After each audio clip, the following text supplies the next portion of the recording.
Welcome to The Link. I'm Michael Schaefer. I'm joined as always by Anthony McCormack.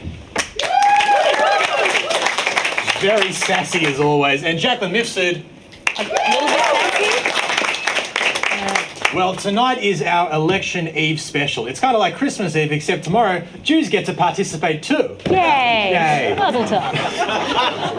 I'm so excited to be included. To help you decide who to vote for, we have a special debate with members of the Young Labor and Young Liberal parties coming up. But first, let's look at some of the stories that made news this week.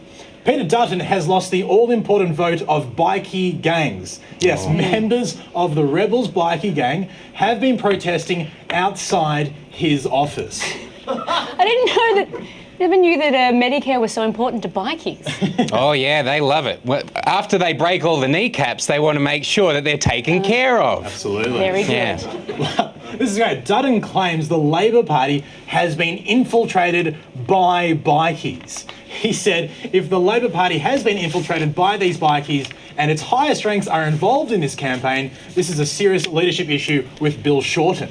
That's a pretty big hypothetical. That's a little bit like Bill Shorten saying if the Liberal Party has been infiltrated by goblins, that's a serious leadership issue with Malcolm Turnbull.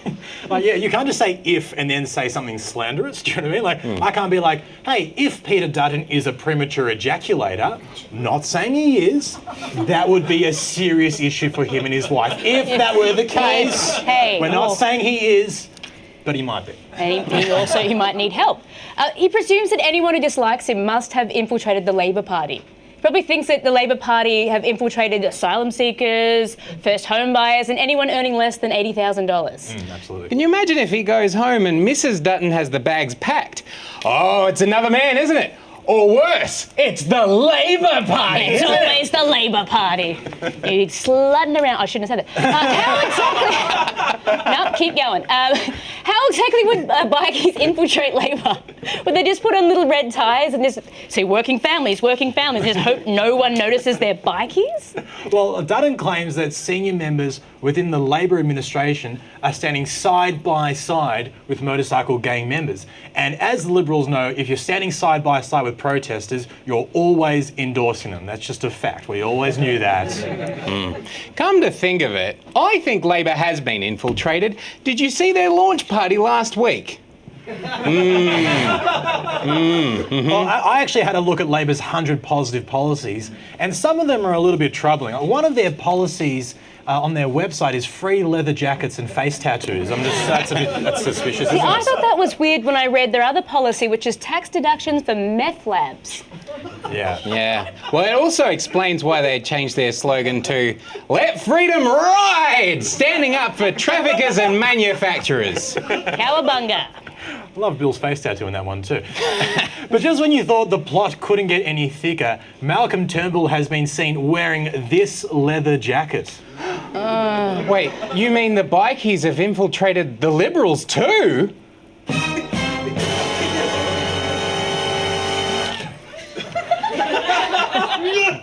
That was totally worth it. A JetBlue airline passenger who goes by the name of Maggie McMuffin was told that her outfit was inappropriate for a flight from Boston to Seattle. Miss McMuffin was asked to cover up her hash browns or get off my plane. So I just always wanted to say that. Why did they kick McMuffin off? Was it after 10:30 a.m? Excellent. Well, because of what she was wearing. So here's what she was wearing. Whoa. For breakfast. I don't think those shorts are very revealing, especially because normally she is a burlesque dancer and she gets around in this sort of garb. Now, just to be clear, was she wearing that raccoon on the flight? Raccoon, it's a strange meat to put in a McMuffin, isn't it? Not the first time. Wait, so did they... Don't think about that too much. So did they not allow her on the flight? No, she had to run around at the airport and try and find something to buy to cover up her legs. She should have come back in a burqa. Is this all right, guys? No, that's too much, actually. That's the thing with being a woman. You're either a slut or a terrorist. What could you pick up at the airport? I guess she could make a dress out of giant Toblerones. Well, Richard Branson would never have kicked her off one of his planes. I mean, here he is with his pilots. We'd never kick her off. That's the thing. Also, it was the pilot who decided that she wasn't allowed to board the plane because her outfit was inappropriate. Since when do aviation officials get to judge fashion? Well, these are the guys who brought us aviator sunglasses, so I think they know a thing or two about fashion, Jacqueline. The last thing I want to do is have to bring up the woman's short shorts again, but can we see McNuggets one more time? It's Muffin. Oh, not for me. I've had enough. So if we look at those shorts, they kind of look like this woman's shorts. Yes. She had her own plane, which was pretty revealing in the sense that it was invisible. So you're saying she was just there in the airport lounge just going, well, if I can't board your plane, I'll have my own plane. Look how silly you look. And then she just mimes an airplane engine? Yeah. I'm just going to take off. I'm on the airplane. I got my own airplane over here. I'm a better airplane than you are. Michael, stop this. Neither of you have flown a plane before. We've seen the rise of big dog shows, pet pageants, all sorts of animal events, but here's one with a difference. Last week in Petaluma, California, they held the 28th annual World's Ugliest Dog Contest. The ugliest dog walks away with $1,000 prize money and a woman behind it ringing a little bell saying, shame, shame, shame. Any woman will do. But is there such a thing as an ugly dog show? Wait, $1,000? I don't have an ugly dog, but I do have a good-looking dog and a wrench. Oh no, don't you do that, Michael. You'd be disqualified. No. Participants have to provide proof that the animal is healthy. The contest is about, and I quote, showing the world that these dogs are really beautiful. Yeah, nothing says really beautiful like first prize at the ugliest dog competition. So when you say competition for ugly dogs, this is what I imagine the contestants look like. Farmer Hoggett's up to his old tricks again. There's nothing in the rules against it. Damn you, Father Hoggett! That'll do, Pig. That'll do. I don't get that joke either. That's fine. I tell you what, I can show you the actual winner. You ready for the actual winner? This is Sweet Pea Rambo. Ah, get it away! The power of Christ compels you! The power of Christ compels you! As a special treat for you guys, it's scratch and sniff, so we can smell Sweet Pea as well. What have we told you about scratching on air? Please stop doing that. Sweet Pea, have a look at Sweet Pea. No. Sweet Pea has been reported as having a bent spine, issues with her bowel movement, a serious lack of teeth, and oozing sores. Oh, sounds like a catch. Now, either the owner or someone close to the owner has taken issue with that reportage. I am horrified, they wrote in a letter to the Guardian. My dog does not have oozing sores. The one thing that they don't have. Can we please treat the winner of the ugliest dog competition with a little dignity, please? Mm-hmm. But wasn't one of the judges a contestant on Survivor? Like what? Yes, that's Don't true. talk to him about oozing sores. He was on Survivor. He knows all about oozing sores. And on that note, we'll be back after the break.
Welcome back. Well, our first guest tonight is Scott Miller. Scott is only 16 years old and he's already started his own business called BOP Industries that sells holograms. He joins us now via Skype. Doodle it up. Scott, thanks so much for joining us on the leak tonight.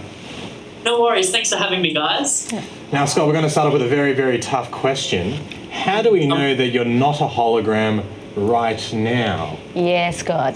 Excellent question that I've been asked many times. Oh, way to be original, Michael. We thought it was so funny. All right, Scott. Enough of that lip already. That's what a hologram would say. Tell you Yeah. No, but seriously though, how do we know the difference between holograms and real people? Because I've seen your holograms; they're very good. So how do we know that you're not you, that you are you? Is there a I password? can tell you, then I'd have to kill you. Oh, Jesus Christ! Yeah. Is that a trick for you now, Scott? When school is in session, you're setting up the Scott hologram and then doing a bit of a Ferris Bueller's Day Off in your Ferrari? Well, I wish the technology was that good. I really do. It would help me out so much. Scott, this is amazing. So you've started your own business, and you must be very, very busy with that right now. Yeah, really busy. So it's been great. We're on school holidays at the moment. The past 2 weeks, I've just been working, getting everything up to date. Working with a bunch of clients, doing all sorts of events. So it's been loads of fun. Great. So like all CEOs, you get the school holidays off. Yeah. That's fantastic. Do you get much time off though? Like, do you get to hang at the skate park, whatever 16-year-olds do? Hang outside shopping centres? That's what I do. Hanging out with my friends is a really important value to me, and I love to hang out with them as much as I can, obviously within my limits though. So for example, during generally the general work week, I try and get into the office as much as I can, but at nights I still love to go out to movies with them, hang out, do all sorts of stuff. So yeah, I try and keep up with my friends, which is really good. Cool. Well, I want to know, Scott, so one of the most important things about holograms is the ability to bring back things from the dead. In Coachella, they brought back Tupac. Have you thought about bringing back any celebrities that you like? Oh, I'd love to bring back a couple of celebrities. The licensing's a little tricky, but hopefully one day. I've seen there's bring back Michael Jackson, Whitney Houston. They're bringing back some really cool celebrities, so the technology's really advancing. Fantastic. Do you reckon you could bring back Tony Abbott's political career? Do you reckon you have the technology for that yet? I don't really want that though. No, I guess not. Good answer. Where do you see this technology going? In 10 years, are we going to have, Arnold Schwarzenegger holograms running around, people are shooting at them and the bullets are going through them? Would I be dating a hologram? A holodeck? Are we going to see a holodeck happen? Where are we? These are all science fiction things. You know what I'm talking about, right, Scott? Feel free to answer those 14 questions at once. I know a lot about holodecks. Where are we headed? Yeah, the technology is advancing really fast. So I see in the next 5 or 10 years, you could be, for example, calling or FaceTiming your relative over on the other side of the world, say in London, and have them appear floating above your phone, just suspended in complete midair. So I see the technology really advancing far. There's a lot of great things that I think are going to come out of it when it works with augmented reality and virtual reality. So it's going to be really exciting. Also scary because a lot of the time when I Skype my friends, I'm on the toilet, and they don't. You don't need to see like a hologram of that happening. But I will wipe, so that's fine. Well, that's called Snapchat. Jack. We already have that technology. Everyone has to poop. True. So Scott, tell us. So you're gonna finish school, and what's the plan once you finish school? You're gonna be just working on this business full time, or do you reckon you might go do something else? That's the plan. My career counsellors hate me, but. No, I'll finish year 12 and then ideally I'll be running the business full time, hopefully for the rest of my life. But worst case scenario, if I can't do that, I'll go to university and do international business at the moment. I'm looking at doing that at the University of Queensland. Queensland University of Technology. So hopefully doing something like that would be really cool, but ideally working on the business. Well, I'm sure they'll have you. Scott, thanks so much for joining us tonight, and good luck for, enjoy the rest of the school holidays, I guess. Thanks to Scott, great technology. Let's cross now to Jacqueline at the Weather Wall for an update on the political climate. Thank you. Now, with the federal election hot on our calloused heels, let's have a look now at the political climate around Australia. Let's start with Western Australia, where things are not looking pretty. There's a tornado and shit is flying everywhere, in which Bill Shorten calls a desperate smear of Labor candidate Dr. Anne Alley.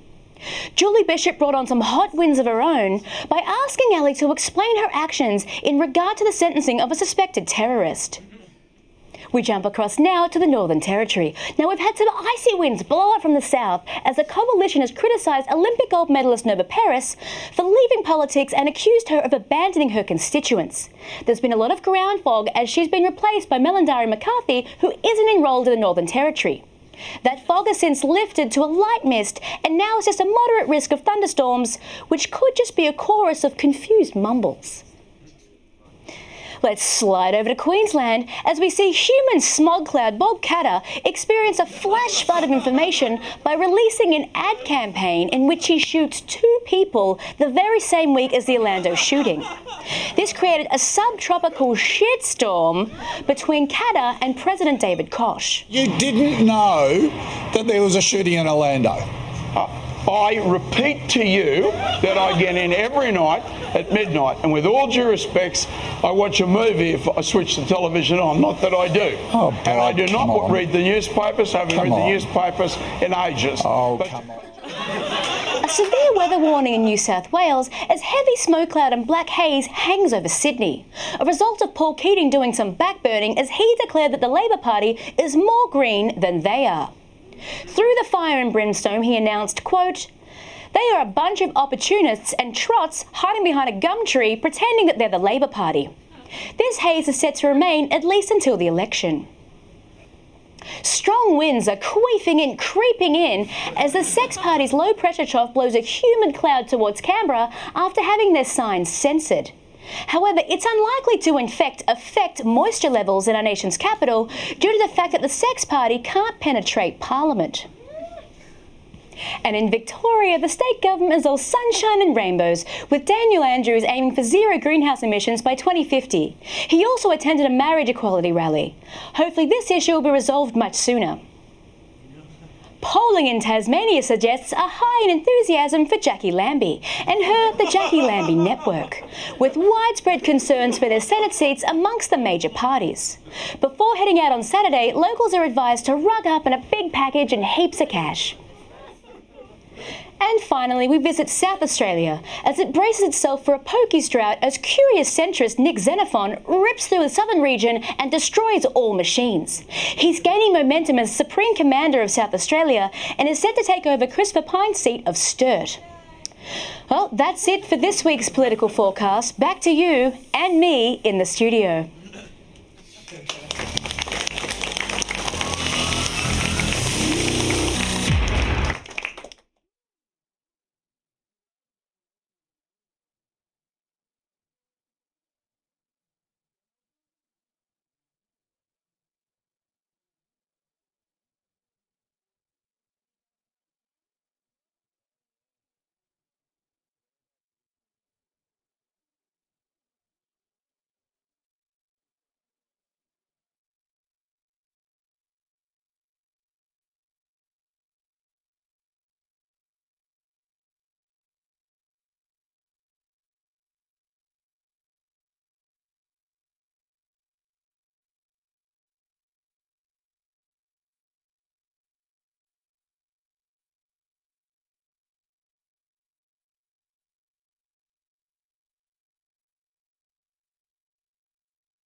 The first Greens MP in the lower house. That title belongs to Michael Organ, who won a 2002 Cunningham by-election. Wouldn't mind seeing his organ.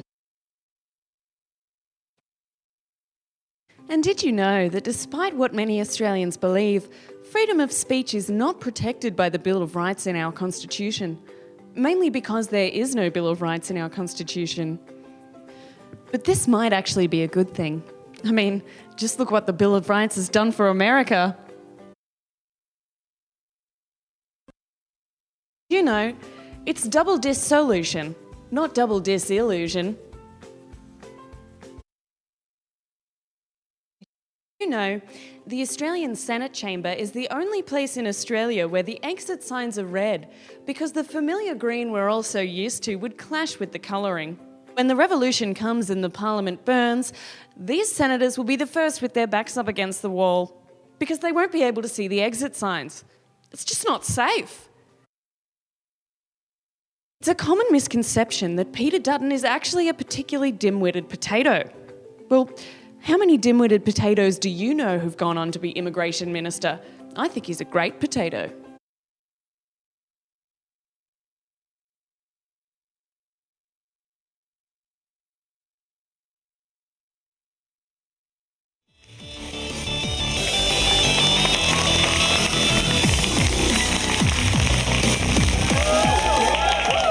Welcome back. Well, tomorrow we head to the polls, so to help you decide, we are joined tonight by some young political activists. To the left, we have Timothy Webber from Australian Young Labor. And to the right, we have Sean Burke from Young Liberals. Now, to explain how this will work, Timothy is joined by Jacqueline to help present Labor's arguments. Sorry, mate. It's fine. And Sean is joined by Anthony to help present Liberal policies. I think we've got this one. Yeah. Well, it's going to go bad. Let's get it started. First of all, so Timothy, Labor, you've got about 18 hours to scare people into voting for you.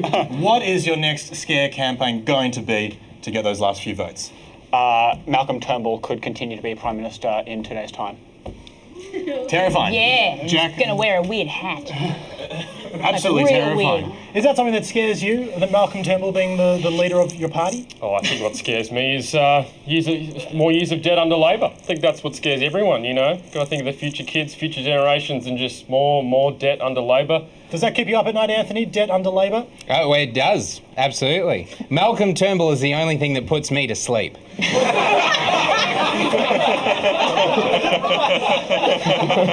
Oh, goodness. Well, Got us there. speaking of debt under Labor, now you claim that Labor has a $67 billion black hole in their budget. How is that correct? Is that a correct number? Yes, I believe so. The numbers really don't matter. I mean, we're talking about. Don't numbers Don't matter? they? Well, the numbers matter to an extent, but I mean, it's all budget preparations are going to be changing once they get elected. They're going to change what they want to do. They're going to change how they're going to govern. But we all know how Labor govern, and it's just spend, and we're not going to be living within our means under a Liberal government under Turnbull. So that's what we I need. thought we were getting rid of the Joe Hockey lines. Living. Didn't we send him to America in exile? Didn't you send him to America in exile? I thought we'd gotten rid of that. We like clown. strong Liberal values in the Liberal Do Party. you? Yes. I thought we got rid of that with Tony Abbott. I'm confused. Yeah. Oh, well, you've got a $35 billion black hole in Do your we? budget. I don't think so. Excuse me. I don't think so. I think what we do have is 100 positive policies. You've got 100 We have positive. 100 positive We have policies. heard though the numbers don't matter, but that number matters. We have 100 positive policies, and a marriage equality plebiscite ain't one.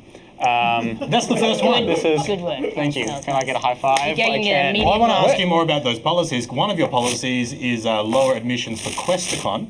Is that a core promise? I actually hadn't heard that, but that's fantastic. You're not familiar with your own party's policies. Some of the best minutes of my life have been spent at Questacon, and I want to give that opportunity to all Australians. Yeah. Well, there you heard it. Are you excited to go to Questacon? I love science. Well, then you shouldn't sign up to the Liberal Party. Well, we have to talk a bit more about this plebiscite. Liberals, what's going to happen when the Australian population comes back and says that they want same-sex marriage? Well, I think the Australian public's going to say they want same-sex marriage, and it's just we live in a democracy, don't we? We live in a democracy. We want to hear what the people think. It's allowing people to actually say what they think. We can live in a democracy, allow the people to decide. People say yes, go straight through. In the words of Malcolm Turnbull, sails through the Senate. I see no issue. Is it going to sail through there? Because you've got a lot of people in your party who don't like it. Sail through on boats, perhaps? Well, That's in this case. who stopped the boats? Exactly. I Who mean, if we're stopped the going to go on to boats? boats, Yeah. Well, I think that, like every good Liberal politician respects democracy and the foundations of it, it's going to sail through because we understand how democracy works. We understand what the people think. When were all the good Liberal members respecting democracy when they got rid of the democratically elected Prime Minister?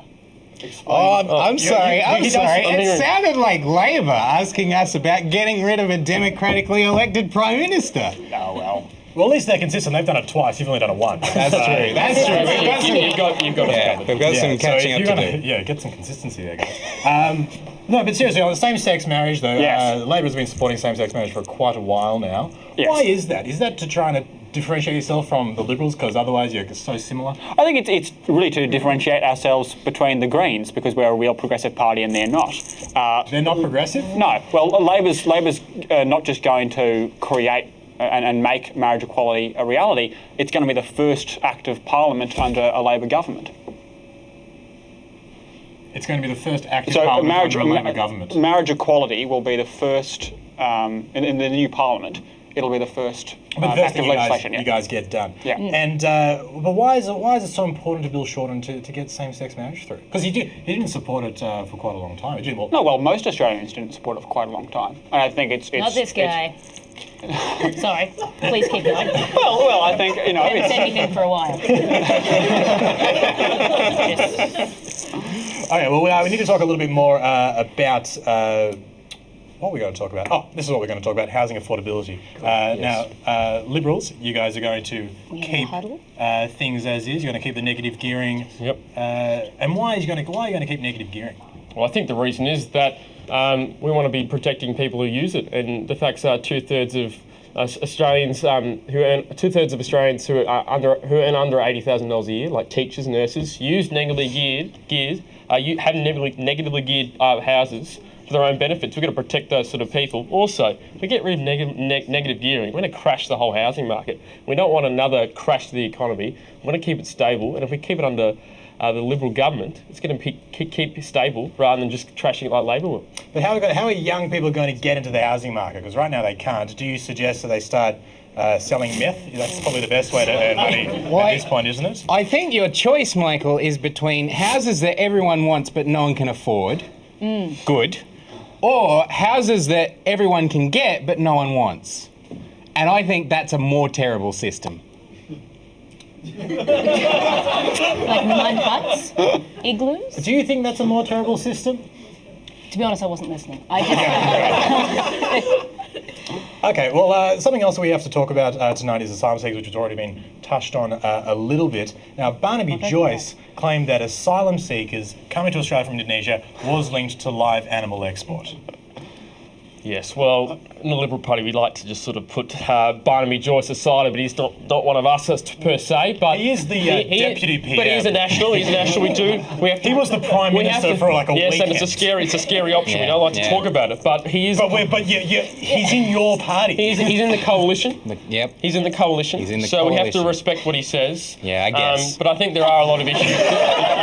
we do, yeah. We're going to form government here. But I think there are a lot of issues with both policies in the Labor and Liberal governments, or in terms of the immigration policy, that need to be fixed. And I think it's such a complex issue that both Timothy and I probably can agree on that there are some issues that both sides need to fix. Yeah. So you don't agree with your party's policy? I don't think Sean or I necessarily agree with all of our party's policies, but we both agree that it is extremely complicated. Seriously, it's an extremely complicated area that seriously affects people's lives, and it's something that is going to take a very, very long time to properly figure out. Okay. Something else that we have to talk about is youth employment. Now, the Liberals, you've created a PATH program, prepare, trial, hire. You threw in an A so that it rolls off the tongue, but the A doesn't really stand for anything, much like many of your politicians. But the program... I felt like I hadn't said a zinger for a while. It's just too real.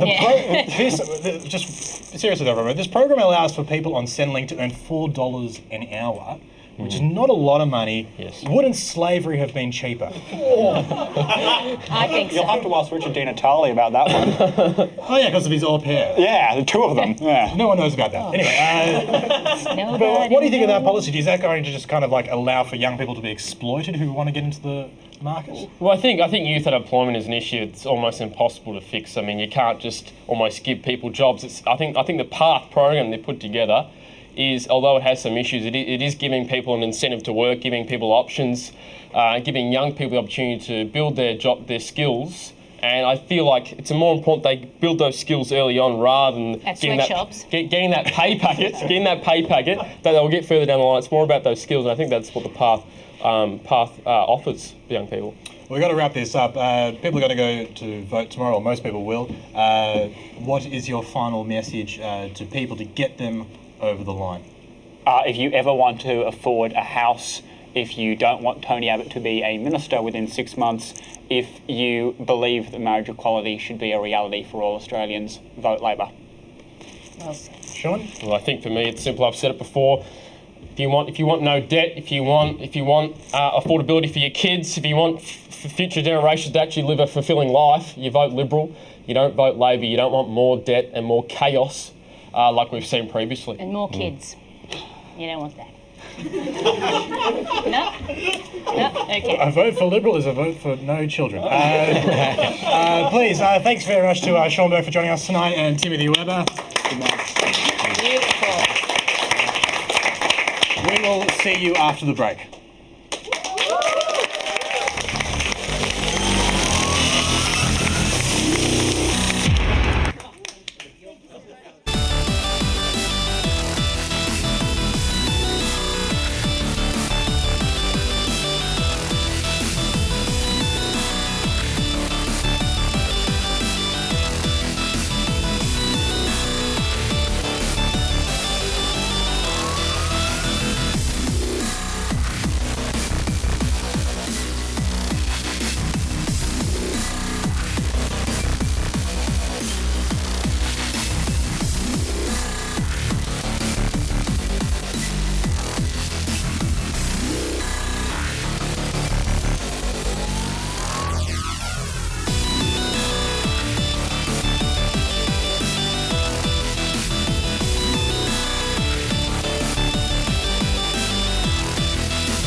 Start with something else and then...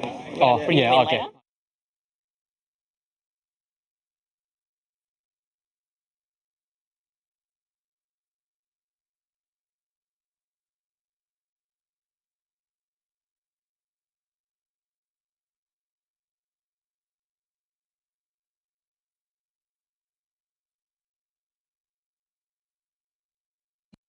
No, the Australian Senate chamber is the only place in Australia where the exit signs are red, because the familiar green we're all so used to would clash with the colouring. When the revolution comes and the parliament burns, these senators will be the first with their backs up against the wall, because they won't be able to see the exit signs.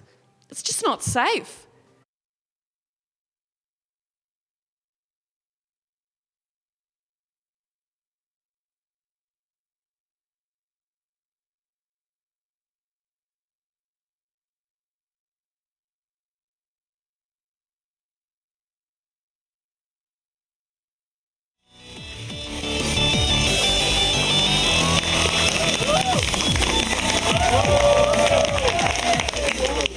Well, voting is a very powerful tool, but do we always know what we want? If you're British, maybe not. The United Kingdom held a referendum, which is a fancy word for opinion poll, as to whether or not they should stay with the European Union. Those crazy Brits voted for a Brexit. And now there are clear signs they regrexit. A petition asking for a do-over has already gathered over 4 million signatures. That's right, just like my ex-wife, the people of Britain are asking for a second chance. And the government has told them what I told her. No takesy-backsies, you two-timing trollop. Closer to home. And the coalition are planning a plebiscite, which is a fancy word for opinion poll, to see whether or not we want same-sex marriage. But while Britons are desperate to be disregarded, Aussies are offended to discover this week some MPs plan to ignore results if the people vote yes. Senator Penny Wong is one of many concerned the plebiscite will be a waste of time and money, much like my last marriage. Anthony, that was brutal. Anthony, so tell us, why are people so worried this plebiscite is going to waste time and money? Well, this is all about same-sex marriage. Should gay people be allowed to marry? Let's have a look at the polling data. So green is for, red is against, grey is undecided. It starts way back in 2004, and you can see there public opinion was against gay marriage. Why were people so against it back in 2004?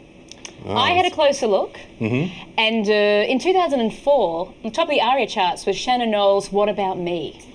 Oh, yeah. So it's I see. It's yeah. the last gasp of a decaying heteronormative era. We knew it was wrong, but we had to let it play out.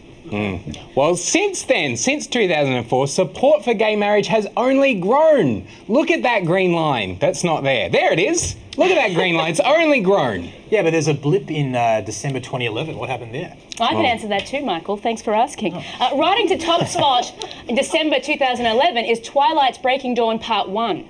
So there was a wedding in the movie, and it all ends on a cliffhanger. There was so much uncertainty, people didn't even know if they believed in romance anymore. Yeah. It was a terrible movie, that's true. And talk, apparently.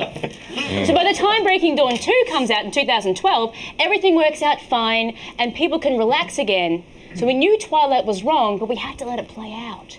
Oh, okay. But so looking at, just like Anthony's marriage, so looking at the polling, Australia's been saying yes to same-sex marriage for the last 10 years, and support is increasing. Yes, that's right, Michael. So is the plebiscite going to tell us something these polls aren't telling us? Well, the plebiscite basically is a big opinion poll. So if it's doing its job correctly, all it should do is tell us what we already know. That's it. That's it. That's a waste of time and money. Exactly. So why are people worried about the result if they already know what the result's going to be? Mostly because of everything the Brexit situation has just shown us. It is possible for campaigns to get messy, for facts to get distorted, and results to get bollocksed up. Something as simple as the question the plebiscite is posing to us. Should gays be allowed to marry? It's very easy to vote yes.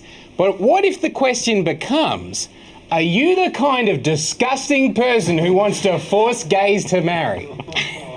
Okay, I think I see what you're saying. So they might try a question like this. If gay marriage was infiltrated by bikie gangs, I'm not saying it is, but if it was, would you still be for it? It's an extreme example, but language is important. How about this?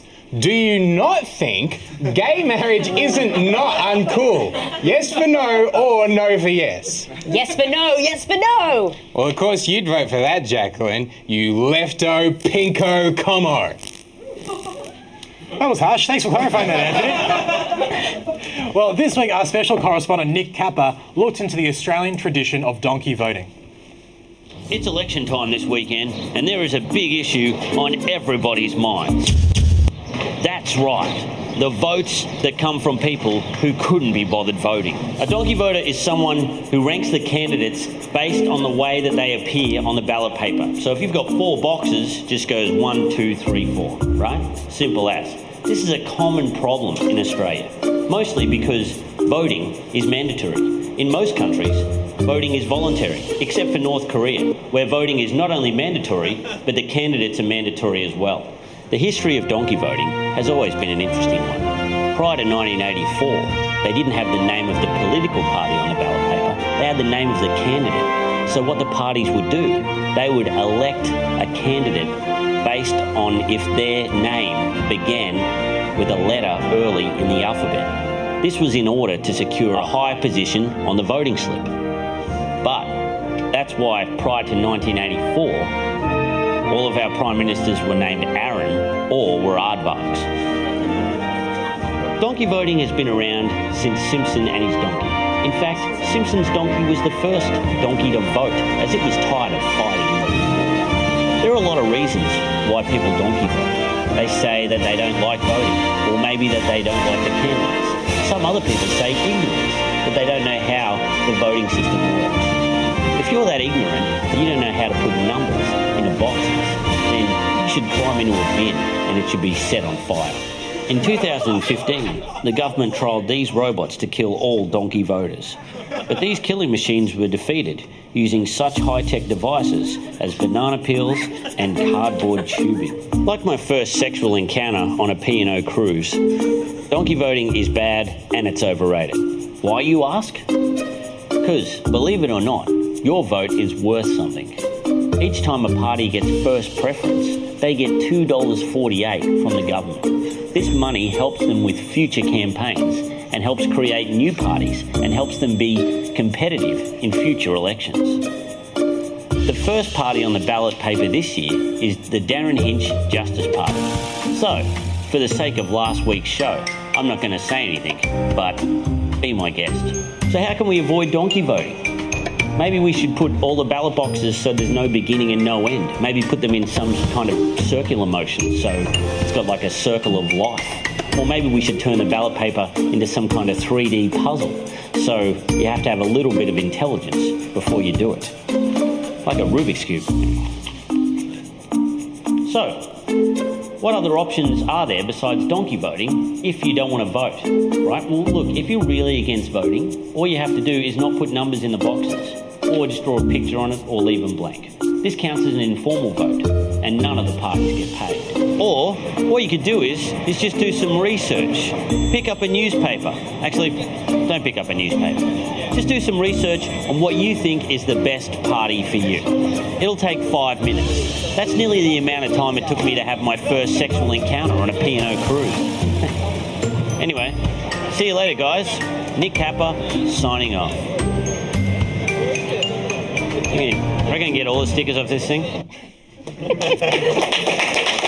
Thanks to Nick Capper. Well, our special guest tonight is Omar Al-Kasab. He studies business at RMIT. He fled Syria in May 2013 and arrived in Australia in May 2014. He joins us to tell us about his story. Omar, thanks so much for joining us today. Thank you very much for having me. So, Omar, tell us, why did you leave Syria? So, when I was in Syria, I lived in Syria all my life. And throughout the war in Syria, I had my life, me and my family disrupted by the conflict, and I was actually shot in a demonstration for freedom and democracy. And after that, I was arrested because I used to do humanitarian work for in distributing food to refugees, internal displaced refugees in Syria. I was arrested from university with my friends, and they were actually tortured to death. And then when I was released, I had no choice but to leave the country with my family. And so after you left Syria, you went to Egypt? Yeah, to Egypt, yeah. And so you spent 12 months in Egypt before you were able to come to Australia? Yeah.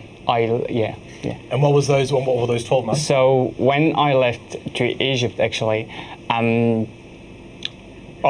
first of all, the reason we left to Egypt because we could actually study there, but I didn't have the paper that I just to apply for university there, so I had difficulties in getting the papers, and then because of the pressure of the students and the case in Egypt, we had actually to go all the time and follow up with the education ministry and in Egypt to get ourselves in the schools. So I actually used to go in the morning every day from 5 o'clock in the morning, go there and wait on the door of the education ministry. And so the employees, they have their breakfast and stuff, and then we just ask them that we want to get to university because it was so hard. And I applied several times, but then we got to university after a long time of hard working, and I was. So you have to study to basically come into you're studying to become a refugee. I studied. Sorry. Is that the way to put it? No, I took refuge in Egypt. Yes. And I wanted to go back and study. Yeah. So I started to go and to apply for, but I couldn't because. So you protested. I study. I want to study. I want to study in Egypt because Syrian students in Egypt. Mm-hmm. Now lots of them, and we have and there was no many seats. So we had to brush up and go and follow up to get into university. We got into university, and I studied for the year, and then we were granted our Australian refugee visa to fly up to here. We applied, and my uncle has been living here for 30 years, and he sponsored us to come here. Beautiful. What do you think of Australians in general, especially students? Some people that like don't go to classes or really relax about education. When you're literally sitting there at 5 a.m. going, "Can someone please like help me study?" So we lazy bastards. That is what you're suggesting. So actually, Yes. when we were granted our Australian visa, my mom called me and I was going to go to the exam. So I was happy because I was granted my Australian refugee visa, but I was even happier because I didn't have to sit my exam. So I am similar, basically. That is the best reason. Can't sit the exam. I've just got my refugee status applied. But really, seriously, it is not for granted. I was arrested from university. I went to Egypt. I had to stand up again and to try hard to get into university. And then I came to here. I had also to work on my English and study. I actually learned English from watching the Parliament, the Australian Parliament. You were talking about politics. That's got to help a lot. Negative gearing? What the hell is that anyway? It took me like 2 weeks to understand negative gearing. That's all. Oh, great. You can explain it to us. We have no idea. And then I applied for university here. It took me 1 year because applying and they don't accept me. And it was hard. What's wrong with the papers? I don't know. And then I tried hard. I applied 2 times and then I discovered, every time I discover another paper, I have to do it. And then I got into university and I'm studying and I finished my first year. That's awesome. Yeah. Well, we also want to ask you, a lot of people in the media are portraying like Syrian immigrants. We've heard people in the media say, well, Syrian immigrants, they're going to come here, they're going to take our jobs, and they're also going to be on the dole. How are you going to do both? That's amazing. Well, if they are going to take Australian jobs and they are going to sit on welfare, I'm actually against them also. So great, so you are one of us, great. If they're doing both, I'm against them. But I personally know 2 Syrian refugees who came to here and they are living in Sydney. They opened their own businesses and they employed people. So they basically created jobs. And for me personally, I applied for 250 jobs. And now I'm volunteering throughout the Scouting and throughout 2 community council. I go to school, I give speech in the schools around the area to make a stronger and better community. Fantastic. Well, Omar, thanks so much for joining us today. It's great to hear your story. We've got to go to a break, but we'll see you afterwards.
Welcome back. Well, there are no stupid questions when it comes to politics, except for the ones that Anthony is about to ask.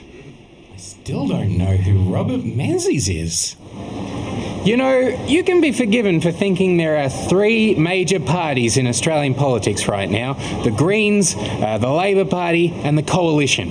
Well, in fact, there are more than three. Coalition is a very misleading name, and to find out more, I've come here to Monash University to speak to my good friend, Dr. Zare Gazarian. Dr. Zare, thank you so much for speaking with us tonight. Good to be with you, Anthony.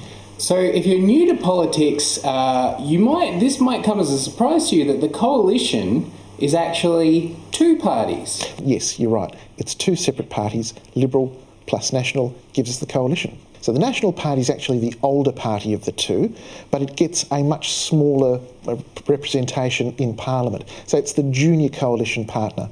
The Liberal Party is the newer party. It's been around since the mid-1940s. And it is now a very strong political party in Australia. Are there any sort of areas in which those two parties are opposed from each other? The Liberal Party has a chunk of social conservative MPs, but also a lot of socially liberal or progressive MPs as well. The National Party, on the other hand, is much more conservative. The National Party is primarily concerned about representing rural and regional voters, and it is much more concerned with advancing a socially conservative agenda on a whole raft of things. So now that's on the right side of things. On the left side of things we have the Labor Party and the Greens. Could we ever see a coalition between those two parties? Anything is possible in politics. Labor is much more popular across the board, whereas the Greens are much more popular in pockets of the community. But for the moment, what we've got is the Labor Party, which is actually the oldest party in Australia. The Greens, on the other hand, are a much newer party. They've been around about 20, 25 years now, and they are much more socially progressive, but they are focused on inner metropolitan areas rather than broader Australian electorates. We're also seeing, because we've got the Liberal that go from the right and they come to the centre. We've got Labor that are at the left and they come to the centre. So there is that centre overlap. Could we ever see a coalition between the Liberal Party and the Labor Party? Usually you'd think not. But what happens is that because, as you point out, these parties converge in the centre and generally have a broad range of policies that are pretty much the same, we tend to have voters supporting the two major parties. Let's say, for argument's sake, that we had a coalition on the right and a coalition on the left, and those two coalitions made a coalition into one big party. I mean, that would be the best case scenario, wouldn't it? We wouldn't even have to vote anymore. Yeah, then you're going into a different realm of political system. You're really talking about a super coalition, which is really, really rare in what we are, a liberal democratic state. It's rare, but it's theoretically possible? Absolutely, anything's possible. Dr. Zare, thank you so much for speaking with us tonight. Pleasure to be with you, thank you. Great work, Anthony. Well, this week, Jacqueline looked into the defining issue of this election. It's a bird, it's a plane, no, it's a turtle, and it has herpes. Gross. There is growing concern for the health of turtles off the coast of North Queensland. More and more poor little turtles have contracted a disease called fibropapillomatosis, which is caused by the herpes virus, resulting in lesions on the turtle's body. These lesions can grow on the animal's eyes, so they can't see predators and can't catch food. Researchers suspect a link between the disease and the health of the Great Barrier Reef. Cockle Bay is being described as a hotspot for herpes and may provide clues to the disease because turtles only 100 metres away are unaffected by tumours. Did you just say that Cockle Bay is a hot spot for herpes? I believe I did, Mike. You can just imagine all these 100-year-old turtles just looking disapprovingly at the young ones. You've been down at Cockle Bay again, haven't you? If I've told you once, I've told you twice, and they're just like smearing Zavirax all over their little faces. So this has ruined Teenage Mutant Ninja Turtles for me. This has completely ruined that show for me now. Herpes in a half shell, turtle power. That does deserve an applause break. Well done, audience. Yes, they do have turtle power, and that power is transmitting venereal disease that can cause lesions as big as rock melons. It kind of looks like a goiter. Oh, I'm going to hand it to you. But not the ugliest animal we've seen tonight. I think we can agree. Yeah, look at the fish. They're falling for it. Yeah, kiss me, you fool. He's got herpes, fish. We've got some really dirty creatures in Australia. I mean, we've got koalas with chlamydia, turtles with herpes, Kyle Sanderlands. The list goes on, really. So it's Katrina Jones from James Cook University who's been researching these turtles. I bet she has. Yes, what sort of studies has she been conducting, Jack? Boys. She says that scientists don't know why. I don't know why they got the herpes. I did nothing. No, sorry, that's terrible. But there definitely is a link between the health of the turtles and the health of the Great Barrier Reef. Wait, has Shane Warne been swimming in the Great Barrier Reef again? Look at all his little turtle hickeys.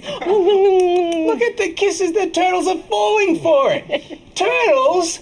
Kiss me, you fools. It's Shane Warne, turtles! Yes, if Shane Warne has turtle herpes, that would be very bad. Guys, that's the show, and we're going to end on turtle herpes. Please, thanks so much to Anthony McCormack and Jacqueline Mifsud and all of our guests tonight. Good luck with the voting tomorrow. Don't fuck it up. See you next week.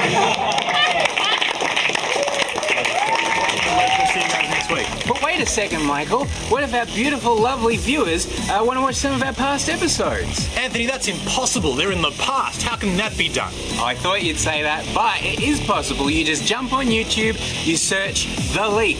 All of our episodes are there. You can just binge for hours. So you can find us on what? Facebook, Twitter, Instagram.